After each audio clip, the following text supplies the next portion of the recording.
예수님께서 이제 갈릴리에서 이제 떠나서 요단강 갈릴리에서 쭉 갈릴리 바다, 그 다음에 이제 요단강이 있고 여기 사해 바다가 있습니다. 그래서 갈릴리에서 예수님이 사역을 하시고 어디로 오신가? 요단강 이 오른쪽으로 이쪽으로 내려오십니다. 이게 베레아 지역입니다. 그래서 내려와서 요단강을 건너서 이제 여리고로 들어갑니다. 이제 여리고를 거쳐서 예루살렘으로 이제 올라가죠. 요단강에서 여리고까지 약 24km. 그 다음에 요단강에서 여리고까지는 약 8km 정도. 거기 와서 이제 그 여리고에 왔습니다. 여리고는 이제 그 성에 왔을 때 오늘 우리가 이 부분을 보면 우리가 그 마태복음, 마가복음, 누가복음, 요한복음 이거를 이제 사복음서라고 그러잖아요. 예수님의 생애 복음서. 그 다음에 이제 마태, 마가, 누가를 관점이 공통점이다. 공관복음이고 이제 요한복음은 이제 공관복음에서 빠지고 사복음서가 요한복음까지 들어가는데요. 이런 기사들은 마태복음에도 나오고 여기 마가복음에도 나오고 누가복음에도 나와요. 그럼 이거를 세 개를 동일한 이 기사를 비교해 보면서 이게 이제 법 공부하는 것 같아요. 법전 공부하는 것 같아서 여기 이 마가복음에는 이렇게 기록되어 있는데 마태나 누가복음이 이렇게 단어가 조금씩 다른 것도 있고 뭐 이렇게 나와요. 그러면 이렇게 이제 좀 더 공부를 깊게 하면 이제 그렇게 비교도 같이 하면서 공부도 나름대로 연구하면서 할 수도 있다는 겁니다. 예, 그렇게 이제 참고를 하시면 되고요. 그러면 왜 이렇게 조금씩 다르게 기록되어 있느냐? 뭐 틀린 거 아니냐? 그러면 성경이 이렇게도 이제 이야기를 하잖아요. 사람들이 의심이 많은 사람들은.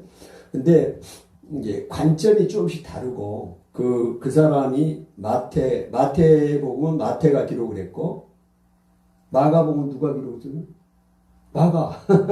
마가가 기록을 했다고요. 그럼 누가복음은 누가 기록했을까요? 와, 센스 대단해. 이 정도는 돼야지. 그러면 이제 하나 더 기도해. 그럼 사도행전은 누가 기록했을까요? 사도 그러면 안 돼. 누가가 기록을 했어요. 누가가. 요한복음은 누가 기록했을까요? 그러면? 요한이. 이 형님. 거의 비슷비 이름을 따서 한 거니까요. 그러니까 마태나 마가나 누가나 이 사람들이 이 예수님의 이 행위를 예수님의 기사를 다 정했는데 자기가 좀 강조하는 것도 있고 일부러 뺀 것도 있고 그 기사 그 관점에서 그렇게 돼 있습니다. 그래서 조금씩 달라요. 그런다고 해서 전체적인 예수님이 행하신 일에 서로 모순되는 건 없어요.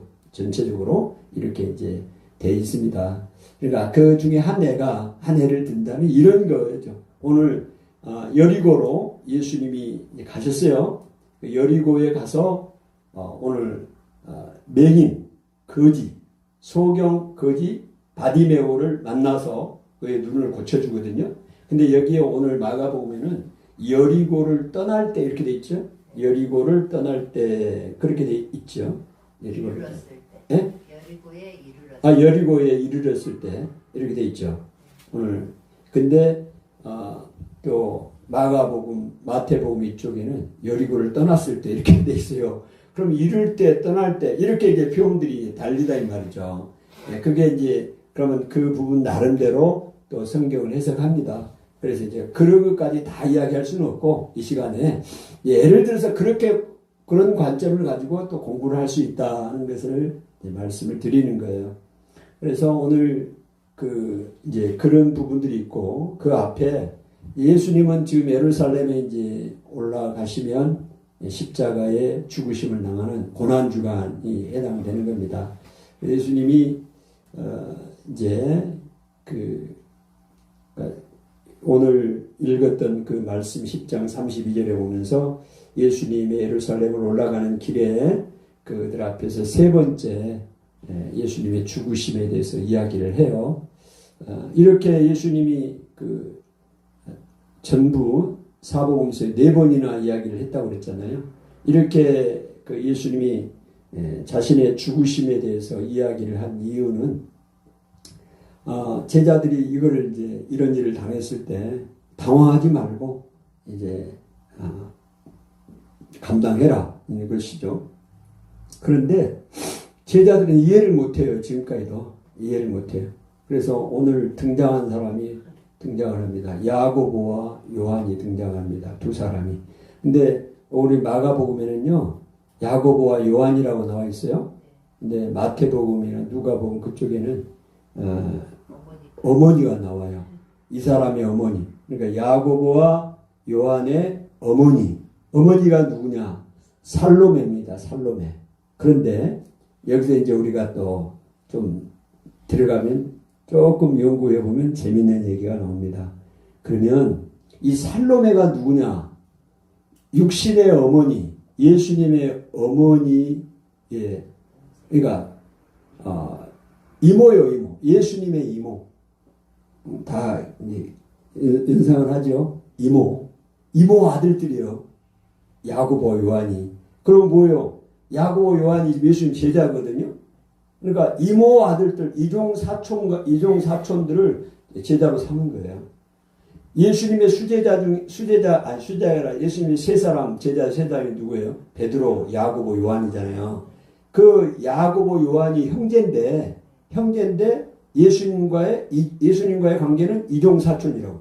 예수님의 이모의 아들들이니까. 이해되셨죠?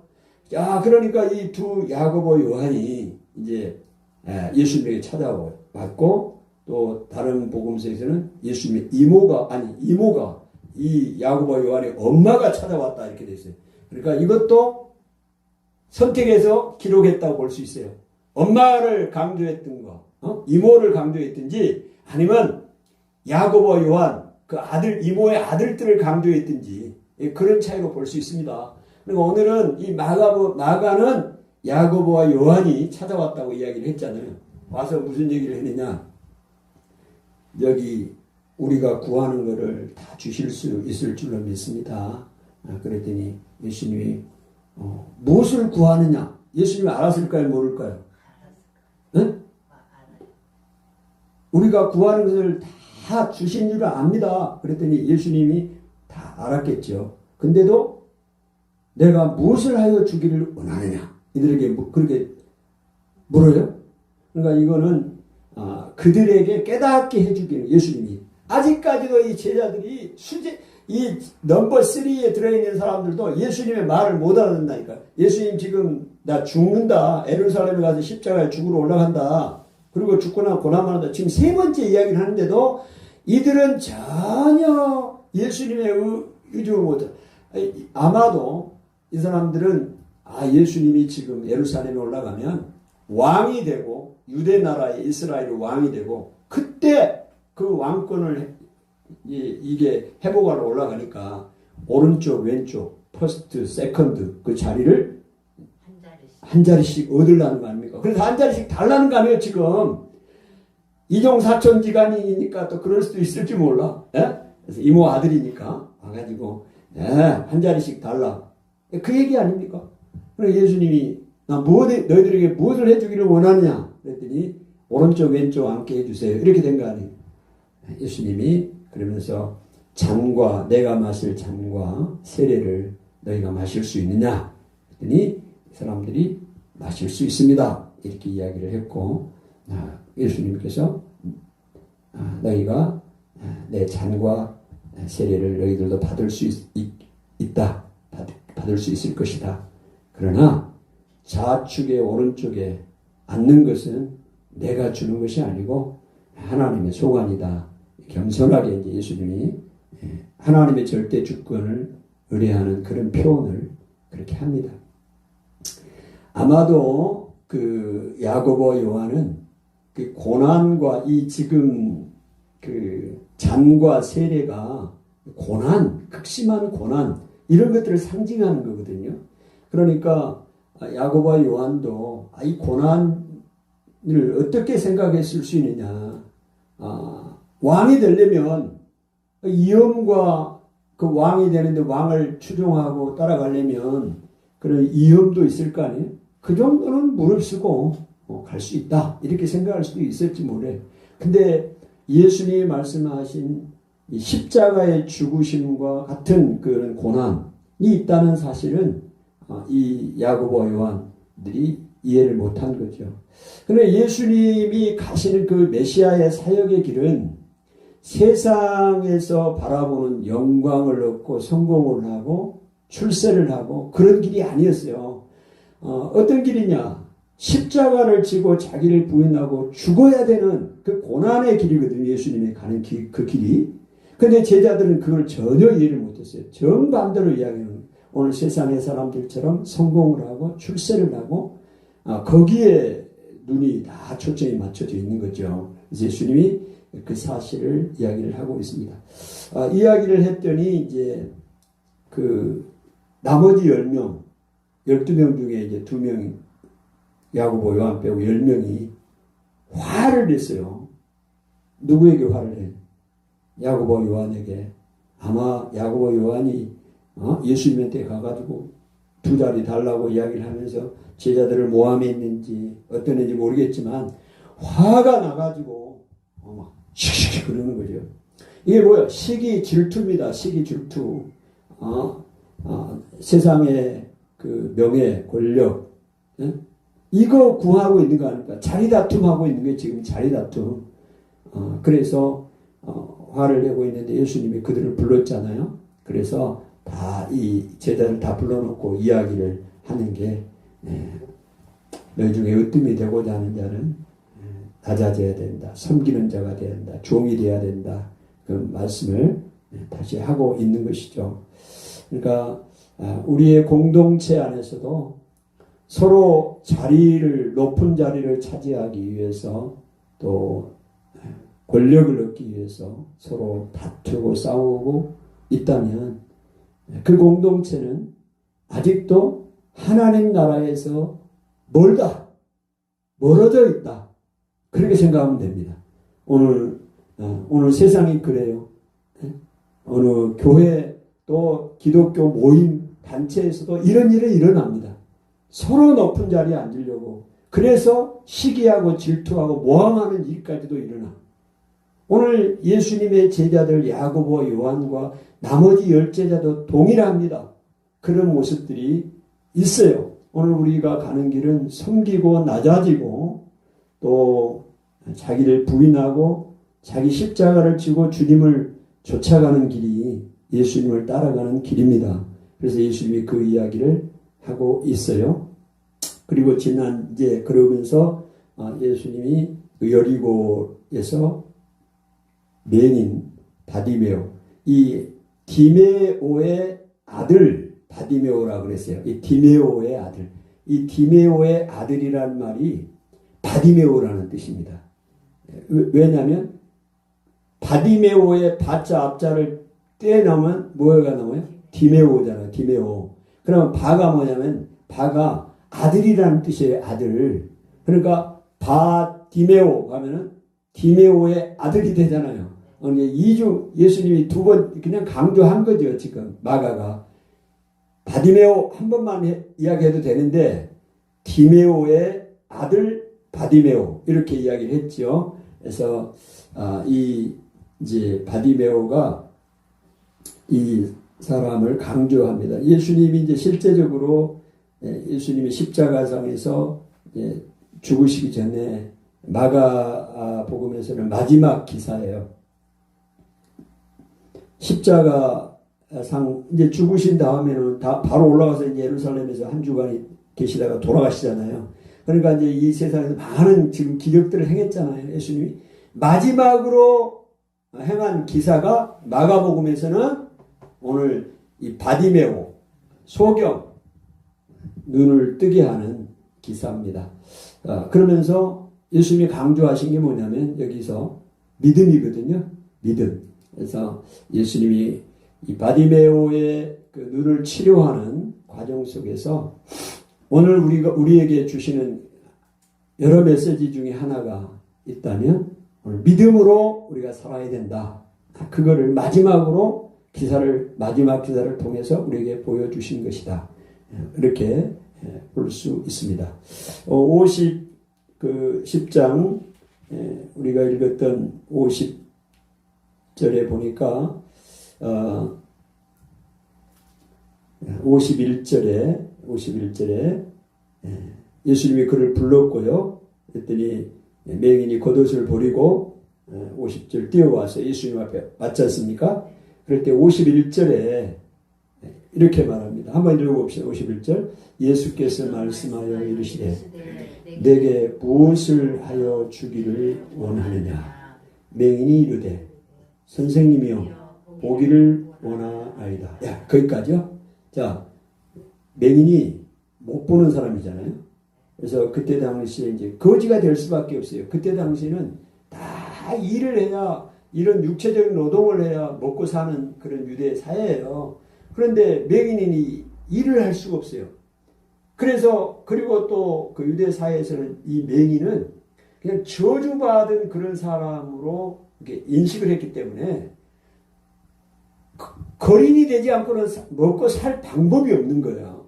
그런 처지에 있는 사람이 예수님을 만나서 그 예수님 오라고 하니까 자기 겉옷을 벗어두고 예수님 왔잖아요. 그랬더니 예수님이 내가 너에게 무엇을 해주기를 원하느냐 물었어요. 이제 상상을 해보세요. 무엇을 해주기를 원하냐? 예수님이 그랬더니 이 사람이 내가 선생님, 내가 보기를 원합니다. 여기 선생님은 아주 극존칭입니다. 극존칭. 네? 선생님, 라보니 이거는 극존칭입니다. 그러니까 아이고 우리가 말하는 일반 선생님이 아니에요. 아주 유대사의 극존칭을 쓰는 거예요. 선생님. 아까 다윗의 자손 예수여 이거 한 것처럼 이 메시아로 고백한 것처럼 그런 용어입니다. 그래서 선생님 보기를 원하나이다. 그러면 예수님이 뭘 해줘야 돼요? 어떻게 하겠어요? 네? 보기를 원합니다. 맹인이. 그럼 어떻게 하겠어요? 눈을 만진다든지 뭐 어떻게 한다든지 눈을 뜨게 이렇게 할 거를 상상을 하지 않습니까? 근데 그러면 52절 예수님이 어떻게 하는지 시작. 예수께서 이르시되 가라 내 믿음이 너를 구원하였느니라. 아니 이 말을 하네. 뭐 예수님 어떻게 액션에 안 쳤어요. 말씀을 하네. 가라 너 믿음이 뭐가요? 믿음. 너 믿음. 이 바디메오 소경 바디메오는요 다른 데는 소망이 없어요. 지금 오로지 다윗의 자손 예수, 지금 자기 앞에 있는 예수 메시아 대신 예수님만이 소망, 자기 눈을 뜰 수 있는 분은 오직 예수님밖에 없다고 지금 생각한 거예요. 예? 그 생각을 가지고 자기 겉옷 이것은 의복도 되지만 이 침구도 되는 거예요. 그래서 전당포 거기에도 전당포가 되더라도 겉옷은 뺏어가면 안 돼요. 그 유대법이 그렇게 있어요. 왜냐하면 이게 외투거든요. 저녁에 이게 이불이기 때문에 내가 전당포에 돈을 맡겨도 돈 못 줘도 이거 뺏어가면 안 돼. 고소당해 그러면 유대법에. 그런데 그 귀중한 거예요. 거지에게는 더더구나. 근데 그 옷 던져버리고 뛰어갔다는 얘기는 무슨 얘기냐면 이게 중요한 게 아니야. 더 중요한 게 있어. 그게 예수님이니까. 예수님만 만나면 오늘 내 문제는 해결된다. 눈 뜬다. 그거 믿음이 있었어요. 그러니까 던지고 간 거죠. 오늘 우리에게도 좀 그게 필요합니다. 이것도 있고 뭐 선택지가 많아. 이렇게 좀 가도 또 이렇게 살. 그게 아니라 정말로 예수님밖에는 없다. 내가 살아가는데 내가 살 길은 내가 찾아야 할 길은 예수님밖에는 없다. 이 믿음을 가지고 가야 된다. 오늘 예수님이 그걸 보여준 거 아닐까요? 지금 마지막 기사를 예수님 십자가에 돌아가시기 전에 지금 예루살렘 올라가시면 이제 죽습니다. 그리고 마지막으로 기사가 이 기사예요. 여리고의 맹인을 고치는 기사. 거기에서 강조하는 게 너 믿음이 너를 구원하였느니라. 다시 한번 예수님 말씀하잖아요. 그러니까 자신이 그렇게 되니까 어떻게 됐습니까? 그가 곧 보게 되어 예수를 길에서 따르니라. 보게 됐다. 그리고 예수님을 따라가게 되었습니다. 예수님의 은혜를 경험하고 예수님을 만나는 사람들은요, 예수님을 따라가게 되어 있습니다. 여기서 따라간다는 게 꼭 예수님과 함께 제자로 그들과 함께 동행했다, 이런 의미보다는 그런 의미일 수 있지만 예수님을 따라가는 거예요. 하나님의 은혜를, 예수님을 만나고 내 삶에 놀라운 변화가 일어났으니 그 예수님을 만난 사람은 예수님을 따라가는 삶을 살게 되는 것입니다. 그것을 우리에게 말씀해 주고 있습니다.